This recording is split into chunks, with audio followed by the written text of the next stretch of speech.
Kita semua mungkin pernah ngerasa kesulitan ketika nentuin arah hidup. Bingung mau ngambil jurusan apa, bingung mau berkarir di mana, bingung ketika ditanya lo mau ngapain sih 10 tahun ke depan gitu. Dan akhirnya ini yang bikin kita jadi ngerasa kosong dan gak bahagia karena gak punya tujuan yang jelas. Nah, buat lo yang lagi ada di kondisi ini, well, lo ada di video yang tepat. Kenapa?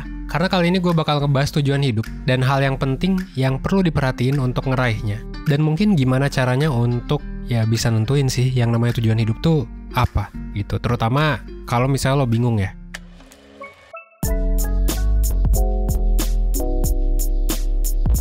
Nah sebenarnya ya kunci utama dari tujuan hidup adalah lo mesti tahu tujuan hidup lo sendiri tuh mau ngapain, ya kan?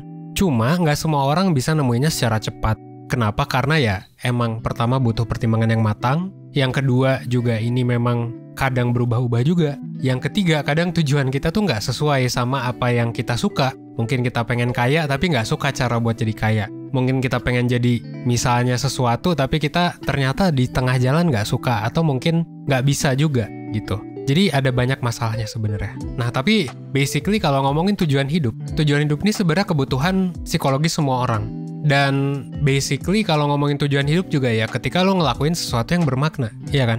Jadi kayak lo pengen setiap hari lo ngelakuin sesuatu itu tuh ada maknanya gitu. Gak cuma untuk nyari duit doang, gak cuma untuk lo supaya bisa hidup doang, gak cuma ya gak berbagai cuma lainnya lah intinya. Nah kalau kebutuhan ini gak terpenuhi, ya jadinya meskipun kita udah kaya, meskipun kita udah misalnya ya hidupnya udah settle lah gitu ya, udah punya istri, suami dan lain sebagainya, bisa jadi kerasa ada yang kurang aja sih dalam hidup. Dan mungkin beberapa dari lo udah mengalami ini. Lo kayak sekarang kan gua rasa banyak dari lo yang punya HP ya kan, punya laptop dan lain sebagainya.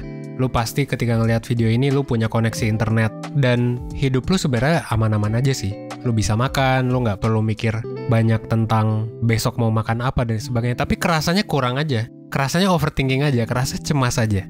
Nah, menurut gua salah satu alasannya adalah di satu aspek ini sih. Namanya adalah motivasi. Motivasi kita hidup itu sebenarnya kadang-kadang orang mikir tujuan hidup itu adalah semuanya materi. Kayak misalnya duit atau mungkin motivasinya berasal dari luar gitu. Kayak misalnya lu pengen dapat pujian, lu pengen dapat hadiah, lu pengen jadi kaya lah, pengen ngerasain berbagai macam hal eksternal. Tapi kalau misalnya motivasinya selalu dari eksternal, lama-lama bakal jadi bosen juga sih. Kayak lu bayangin, gue juga dulu kayak gini sih. Gue pengen misalnya punya iPad gitu, gue pengen punya MacBook, gue pengen punya laptop gaming. Terus kalau gue udah punya, ya nanti gue pengen lagi yang lebih, pengen lagi yang lebih. Akhirnya jadi ngerasa bosen, ngerasa nggak puas. Gak bakal bisa puas sih sebenarnya kalau ngomongin soal materi atau reward eksternal gitu. Nah, ini sebenarnya bisa dijelasin sama salah satu buku dari Viktor Frankl. Mungkin lo udah pernah denger ini di review buku atau lo udah pernah baca kali. Namanya adalah Man's Search for Meaning.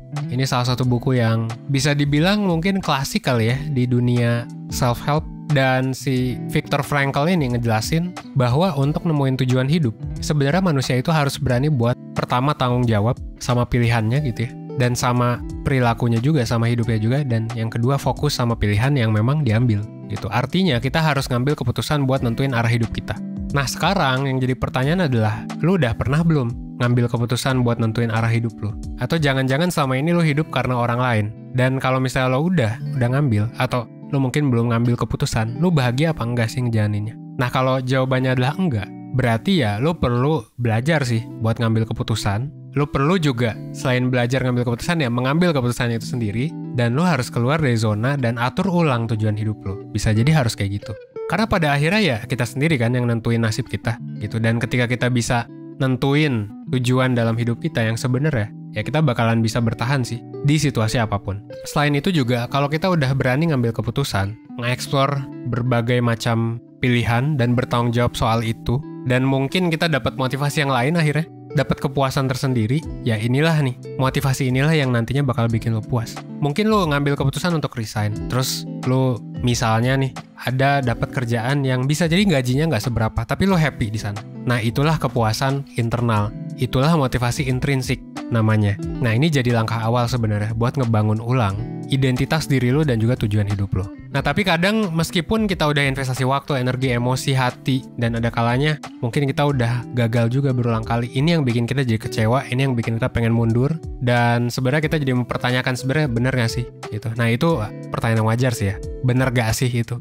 Kalau menurut Frankl, cara biar kita nggak larut dalam kekecewaan, dalam overthinking, dan lain sebagainya adalah ya basically sesimpel ngubah pandangan kita sih dalam ngelihat hambatan gitu. Dan yang ngebedain kita mungkin sama orang-orang yang bisa jadi udah jelas itu tujuan hidupnya dan lain sebagainya, yang udah berhasil lah ibaratnya, bisa jadilah tekad sih gitu. Mungkin motivasi intrinsiknya bukan di sana, mungkin harus eksplor hal yang lain. Dan sebenarnya kalau kita punya tekad yang kuat, punya self determination, kalau bahasa ilmiahnya ya dan bahasa Inggrisnya gitu, self determination, kita bakal jadi nanti bisa mengatasi semua rintangan sih. Meskipun ya hasilnya nggak sesuai misalnya sama ekspektasi kita, tapi kita tetap puas. Nah itu kan sebenarnya yang kita pengen ya gitu. Nah that's why emang ada beberapa tips yang sebenarnya menurut gua bisa lo lakuin.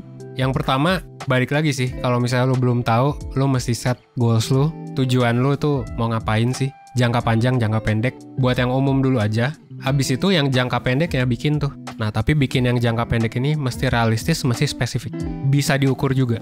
Atau kalau mungkin lo udah sering denger goals yang SMART kali ya, specific, measurable, dan lain sebagainya. Kalau lo udah nentuin poin-poin tadi, bisa dipecah lagi jadi tujuan yang lebih kecil, yang lebih spesifik lagi, tujuan mingguan atau tujuan 2 mingguan gitu. Nanti kalau udah dibikin goals harian, mingguan, dan lain sebagainya, hidup jadi lebih simpel sih sebenarnya. Dan tinggal realisasiin aja sama tindakan lo, sama aksi gitu. Kalau males, nanti ya berarti bisa nonton video 1% tentang males. Jadi masalahnya jadi lebih spesifik. Jadi biasanya kita nggak cenderung nggak overthinking kalau udah tahu tujuannya sih. Tapi kalau bingung, praktekinnya gimana, masa depannya kayak gimana, terus kayak rencana hidup lo tuh, lo masih bingung gitu nentuin itu semua, saran gue sih, lo ikut aja webinar perencanaan hidup dari 1%. Di sini kita bakal ngomongin soal life planning, kapan diselenggaranya, ini hari Sabtu 12 Maret 2022. Dan di webinar ini bakal diisi sama psikolog 1%, Kak Sabrina ya, yang bakal ngebantu lo buat mengenali diri sendiri, supaya lo bisa tahu tujuan hidup lo, dan lo juga bakalan dibimbing gimana cara bikin perencanaan hidup yang sesuai sama tujuan lo, dan tips juga buat nerapinnya. Buat harganya bisa lo lihat di layar, dan ini juga belum diskon, jadi lo bisa cek aja kode promo ya, bisa pakai kode promo ini biar dapat diskon spesial. Dan buat informasi pembelian dan lainnya, silakan aja langsung klik link di description box. Atau lo bisa cek juga webinar lainnya kalau misalnya lo tertarik untuk bergabung, dan atau kalau lo punya isu yang lain. Kalau banyak isunya gimana ya, ikut mentoring aja sih saran gue ya. Tapi buat lo yang pengen ngebahas tentang tujuan hidup, saran gue ikut webinar ini aja sih.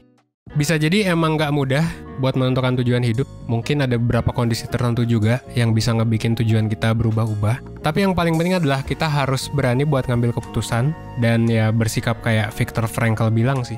Dan untuk mencapainya ya butuh ya usaha pastinya. Butuh pembelajaran juga. Jadi ya saran gue sih belajar terus aja. Progresnya kecil gak apa-apa, dikit-dikit. Dan kalau misalnya lo ngerasa butuh pandangan expert, ya silakan ikut webinar atau ikut konsultasi 1%. Oke? Langsung klik link deskripsi. Well, akhir kata gue Evan di 1%. Well, gue tunggu lo di webinar 1%, oke? Thanks.